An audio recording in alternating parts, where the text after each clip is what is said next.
Oke teman-teman semua, selamat malam. Malam ini kita akan update lagi berita seputar dunia kripto. Bagi kalian yang belum subscribe channel saya, silahkan di subscribe terlebih dahulu untuk mendapatkan update informasi seputar dunia kripto setiap hari. Dan juga dicek untuk popular video kita di sini dan juga playlist kita di sini. Mana tahu ada pengetahuan-pengetahuan baru yang bisa kalian dapatkan. Dan juga dicek untuk grup Telegram kita, link referral kita, dan juga link donasi kita teman-teman. Ada di deskripsi video di bawah. Dan kita akan ke data ekonomi ya. Untuk data ekonomi hari ini ya ada pengumuman suku bunga tadi pagi jam 1 sudah sesuai dengan prediksi kita teman-teman, dan juga sudah sesuai dengan Fed Rate Monitor Tool untuk yang 20 Maret kemarin. Dan yang untuk initial jobless claim di sini hanya selisih sedikit saja daripada forecastnya. Previousnya adalah 221, forecastnya adalah 224, dan aktualnya adalah 223.000. Untuk yang Philadelphia di sini mengalami perbaikan juga ya, dari 18 aktualnya adalah 12,5, dan juga existing home sales dari 4,9 juta menjadi 4,26 juta teman-teman gitu. Namun untuk harga Bitcoin di sini mengalami kenaikan ya dari hari sebelumnya, yaitu di bagian FOMC kemarin justru mengalami kenaikan. Di sini harganya sekarang berada di angka 86.319, dan ini tentu saja tidak sesuai dengan prediksi kita teman-teman. Akan tetapi jangan ini ya teman-teman ya, jangan terlalu terburu-buru menilai.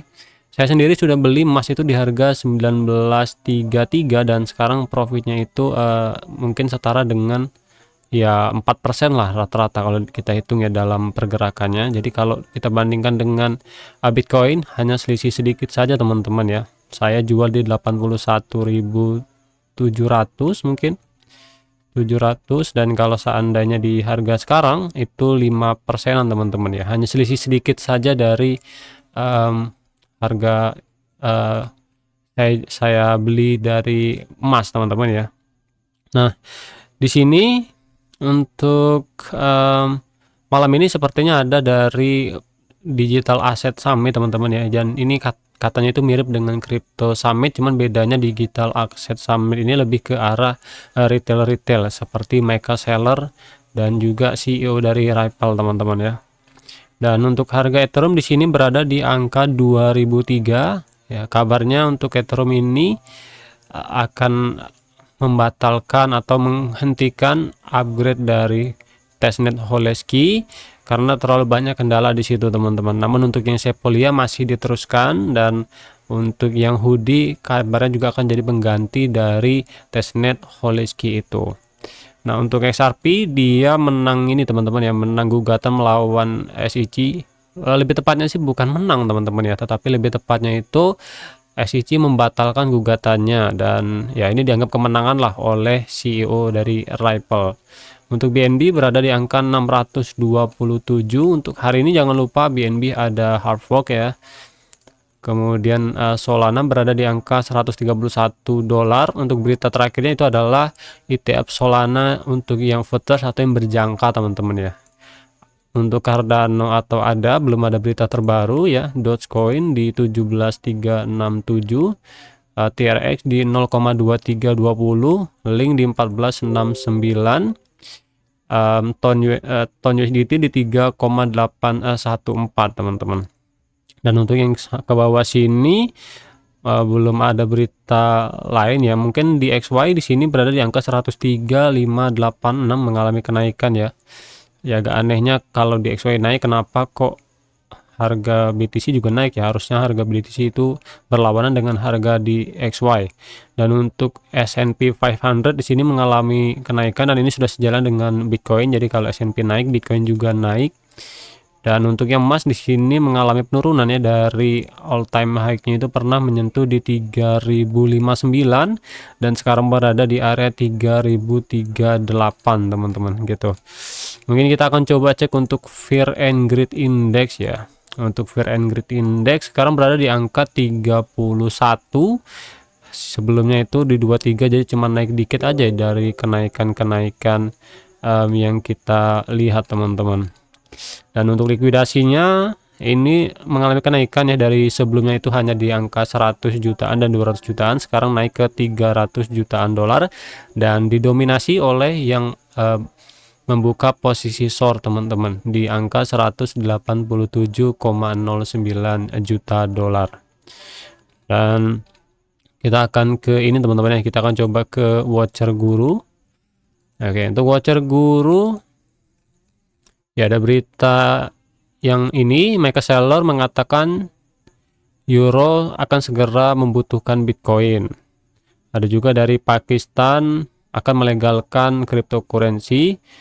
Bitcoin menyentuh 87.000 ya, ini tadi malam teman-teman ya, Bitcoin sempat menyentuh ke angka 87.000 dolar. Ada juga dari ini Jasin 86.000 dolar Bitcoin, ini harga saja sepertinya teman-teman. Presiden Trump mengatakan di Digital Asset Summit besok. Oke, hari ini akan ada Digital Summit teman-teman di jam 9-an kalau nggak salah ya. Ada juga dari perkataan Jerome Powell ya, Fed Chair Jerome Powell mengatakan inflasi sebagian itu berasal dari kebijakan tarif Trump ya, gitulah. Ada juga dia bilang, Fed Chair Jerome Powell mengatakan Federal Reserve tidak perlu untuk terburu-buru lah untuk menurunkan atau menyesuaikan tingkat suku bunga teman-teman gitu. Ya agak bingung juga kenapa kok harga dari Bitcoin di sini justru mengalami kenaikan ya, padahal suku bunga itu masih ditahan. Dan nanti pun di tanggal 2 April akan ada perang dagang ya, yang ini teman-teman ya, yang berasal dari negara antara Amerika, Meksiko, Kanada ya, dengan juga China, walaupun sebelumnya itu ditunda dan akan jadi sepertinya di 2 April nanti gitu. Jadi harusnya harga Bitcoin ini masih drop dan belum ada juga sentimen-sentimen positif lain selain akumulasi dari perusahaan-perusahaan teman-teman gitu. Likuiditas juga masih terlalu kering di market ya, karena inflasi masih tinggi dan suku bunga juga masih tinggi di Amerika Serikat. Dan kita akan ke berita pertama hari ini. Ada berita pertama, SEC resmi batalkan kasus XRP, CEO Ripple rayakan. Oke, ini yang tadi malam teman-teman ya. Jadi XRP membatalkan kasus dengan SEC membatalkan kasus dengan XRP. Ya mungkin saja karena sering dituduh ada permainan orang dalam ya oleh Elon Musk, dan ya dituduh lah orang-orang yang sebelumnya mempermasalahkan XRP ini bahwa mereka punya permainan orang dalam gitu. Dan di sini hari ini mengumumkan di X bahwa Komisi Sekuritas dan Bursa AS SEC membatalkan bandingnya dalam pertempuran hukum yang telah berlangsung lama melawan Ripple. Ya, jadi CEO dari Ripple yang bernama Brett Garlinghouse ini intinya posting di Twitter lah teman-teman. Dan XRP ini mungkin juga dulu pernah menjanjikan 5 juta dolar dalam bentuk XRP untuk dana pelantikan Presiden Donald Trump yang semakin sejalan dengan sikap pro kripto dari pemerintahan yang akan datang.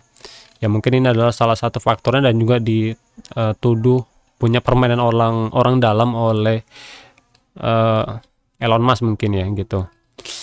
Berita kedua, ETF Solana siap merevolusi pasar kripto Amerika Serikat dengan peluncuran besok. Nah ini yang saya bilang tadi teman-teman ya, ini ETF Solana namun bukan yang spot ya, tetapi yang berjangka ya. Bisa aja sebenarnya pakai yang leverage 1 ya, tapi kan ini kalau pakai leverage 1 kan nanti habis DV nya aja sih, yang setiap malam mungkin atau setiap 8 jam satu kali ya. Saya juga kurang ngerti teman-teman untuk hal-hal yang ini. Berita ketiga, Fed pertahankan suku bunga beri sinyal kemungkinan penurunan. Nah untuk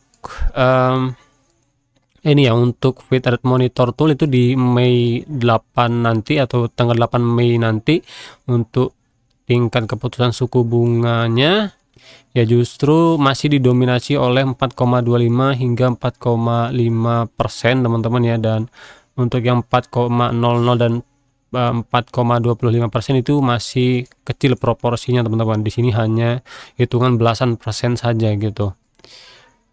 Di sini bilang tingkat pengangguran telah stabil pada level rendah dalam beberapa bulan terakhir, dan kondisi pasar tenaga kerja tetap solid, inflasi tetap agak tinggi. Ya memang betul, memang masih tinggi ya, bahkan CPI-nya aja itu 2,8 ya.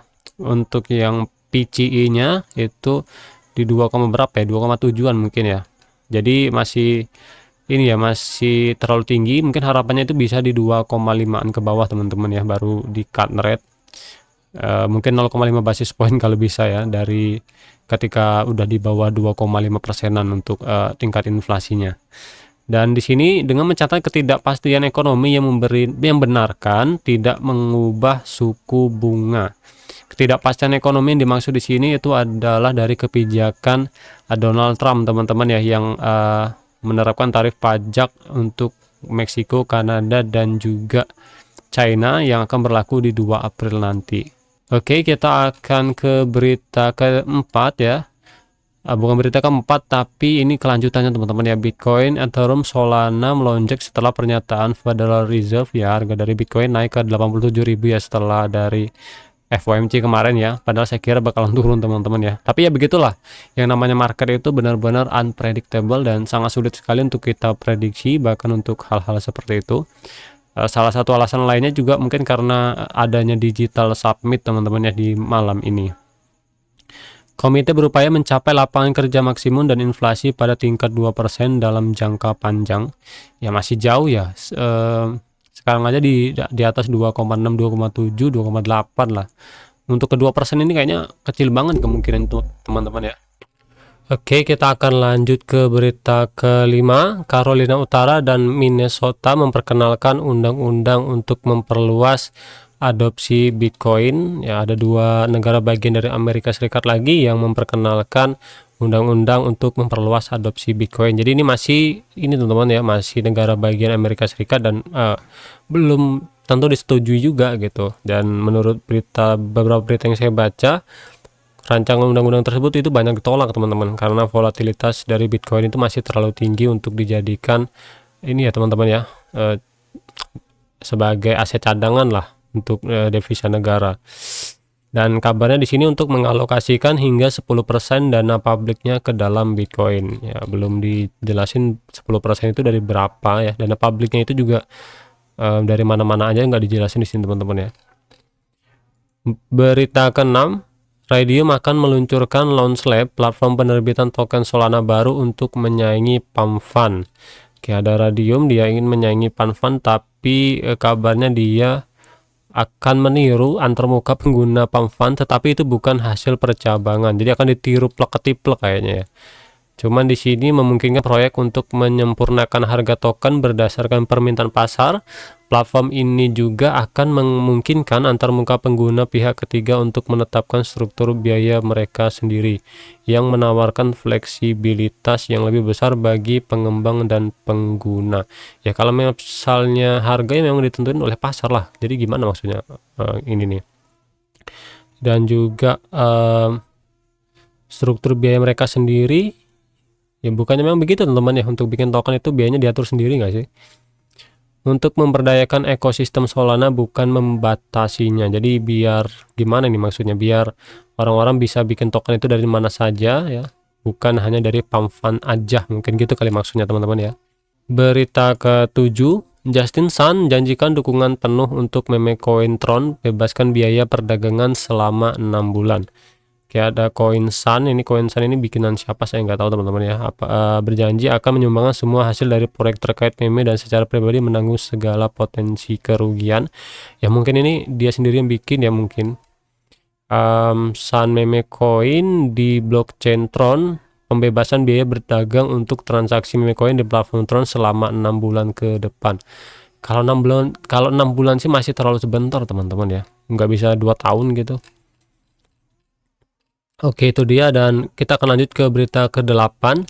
Serangan airdrop berbahaya menargetkan alamat EOS. Ya, EOS ini mengganti nih teman-teman ya, mengganti namanya menjadi Volta, dan ini dimanfaatkan oleh penipu-penipu ya, dengan memanfaatkan akun palsu dari bursa terkenal untuk melakukan phishing. Jadi berpura-pura lah menjadi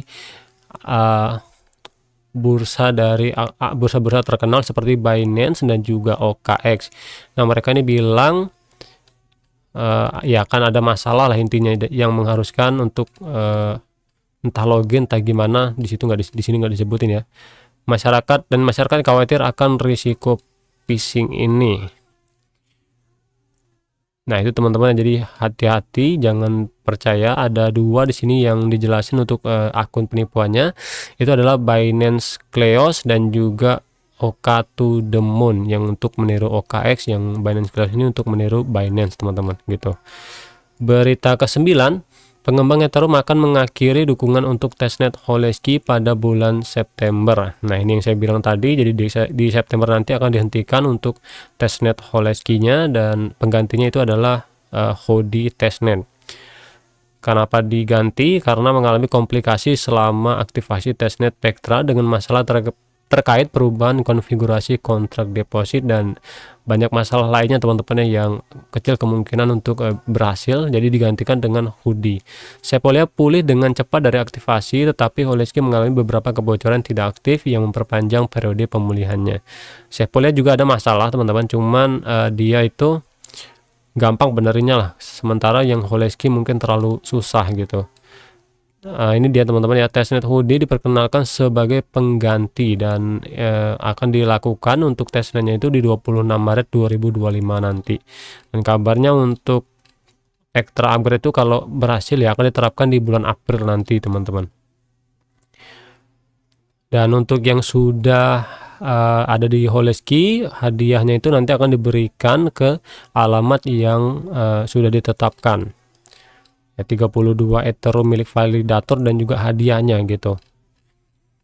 Berita ke-10 enggak ada ya. Mungkin itu berita ke-9 ya, udah berita terakhir.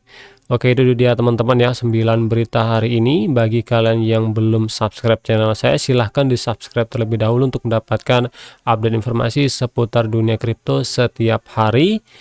Dan semoga apa yang saya bagikan hari ini bermanfaat, dan sampai jumpa lagi di video lainnya.